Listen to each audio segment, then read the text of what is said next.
Building doctor ನಂಗೂರಂ MC ಒಂದು micro concrete ಆಗಿದ್ದು ಹಳೆಯ ಬಿಲ್ಡಿಂಗ್ಗಳ ರಿಪೇರಿ ಕೆಲಸಗಳಿಗಾಗಿ ಬಳಸಲಾಗುತ್ತದೆ. ಬಿಲ್ಡಿಂಗ್ ಡಾಕ್ಟರ್ ನಂಗೂರಂ ಎಂಸಿಯ ಸ್ಪೆಷಲ್ ಫೀಚರ್ಸ್ ಅಂದ್ರೆ ಇದಕ್ಕೆ ಹೈ ಬಾಂಡಿಂಗ್ ಸ್ಟ್ರೆಂತ್ ಇದೆ. ಹಳೆಯ ಕಾಂಕ್ರೀಟ್ಗಳ ರಿಪೇರಿಗೆ ಬಳಸಬಹುದು. ಇದರ ಹರಿಯುವಿಕೆ ಚೆನ್ನಾಗಿದೆ, ದೀರ್ಘಕಾಲ ಬಾಳಿಕೆ ಮತ್ತು ಇದು ಶ್ರಿಂಕ್ ಆಗುವುದಿಲ್ಲ.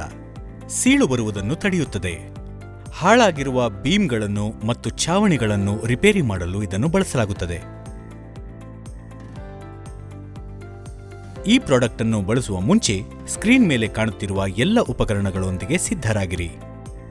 ಈ ಪ್ರಾಡಕ್ಟ್ ಅನ್ನು ಬಳಸುವ ಮುಂಚೆ ಸುರಕ್ಷತಾ ಉಪಕರಣಗಳನ್ನು ಬಳಸುವುದು ಕಡ್ಡಾಯ. ಈಗ ಈ ಪ್ರಾಡಕ್ಟ್ ಅನ್ನು ಬಳಸುವುದು ಹೇಗೆ ನೋಡೋಣ. ಮೊದಲಿಗೆ ಇದನ್ನು ಬಳಸುವ ಪ್ರದೇಶದಲ್ಲಿ ಯಾವುದಾದರೂ ಕಲೆ, ಸಿಮೆಂಟಿನ ಕಣ, ಪೇಂಟಿನ ಕಲೆಗಳು ಇದ್ದಲ್ಲಿ ಯಂತ್ರವನ್ನು ಬಳಸಿ ಅದನ್ನು ಶುದ್ಧಗೊಳಿಸಿಕೊಳ್ಳಬೇಕು. ಯಾವುದೇ ತುಕ್ಕು ಹಿಡಿದಿರುವ ಕಬ್ಬಿಣವಿದ್ದಲ್ಲಿ ಅದಕ್ಕೆ ಬಿಲ್ಡಿಂಗ್ ಡಾಕ್ಟರ್ ಕೋರೋಶೀಲ್ಡ್ ಆರ್ಸಿಆರ್ ಅನ್ನು ಬಳಸಿ 12 ಗಂಟೆಗಳ ಕಾಲ ಬಿಡಬೇಕು. ಡ್ಯಾಮೇಜ್ ಕಾಂಕ್ರೀಟ್ ಮೇಲೆ ನಂಗೂರಂ ಎಂಸಿಯನ್ನು ಬಳಸುವ ಮುಂಚೆ ಬಿಲ್ಡಿಂಗ್ ಡಾಕ್ಟರ್ ಕಾಂಕ್ರೀಟ್ ಬಾಂಡ್ ಅನ್ನು ಒಂದು ಬಾಂಡಿಂಗ್ ಏಜೆಂಟ್ ಆಗಿ ಬಳಸಬೇಕು. ಬಿಲ್ಡಿಂಗ್ ಡಾಕ್ಟರ್ ಕಾಂಕ್ರೀಟ್ ಬಾಂಡ್ ಅನ್ನು ಅಪ್ಲೈ ಮಾಡುವುದು ಕಡ್ಡಾಯವಾಗಿದೆ. ಇದು ಹಳೆಯ ಕಾಂಕ್ರೀಟ್ ಮತ್ತು ಬಿಲ್ಡಿಂಗ್ ಡಾಕ್ಟರ್ ನಂಗೂರಂ ಎಂಸಿಯ ನಡುವೆ ಒಳ್ಳೆಯ ಬಾಂಡಿಂಗ್ ಅನ್ನು ಕೊಡಲು ಸಹಾಯ ಮಾಡುತ್ತದೆ. ಬಿಲ್ಡಿಂಗ್ ಡಾಕ್ಟರ್ ಕಾಂಕ್ರೀಟ್ ಬಾಂಡ್ ಅನ್ನು ಬಳಸಿದ ಮೇಲೆ 30 ನಿಮಿಷಗಳ ಕಾಲ ಒಣಗಲು ಬಿಡಬೇಕು.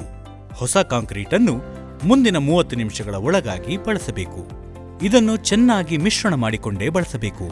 25 ಕೆಜಿಯಷ್ಟು ನಂಗೂರಂ ಎಂಸಿಯನ್ನು 3 ರಿಂದ 4 ಲೀಟರ್ನಷ್ಟು ನೀರಿನೊಂದಿಗೆ ಬಳಸಬೇಕು.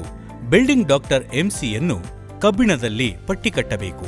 ಶ್ಯಾಟರಿಂಗ್ ಅನ್ನು ತೆಗೆದ ನಂತರ 7 ದಿನಗಳ ಕಾಲ ಕ್ಯೂರಿಂಗ್ ಮಾಡುವುದು ಕಡ್ಡಾಯವಾಗಿದೆ.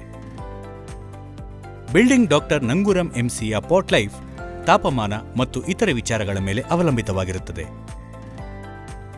ಈ ಪ್ರಾಡಕ್ಟ್ ಅನ್ನು ಬಳಸುವ ಮುಂಚೆ ಸ್ಕ್ರೀನ್ ಮೇಲೆ ಕಾಣುತ್ತಿರುವ ಎಲ್ಲ ವಿಚಾರಗಳನ್ನು ತಪ್ಪದೇ ಪಾಲಿಸಿ.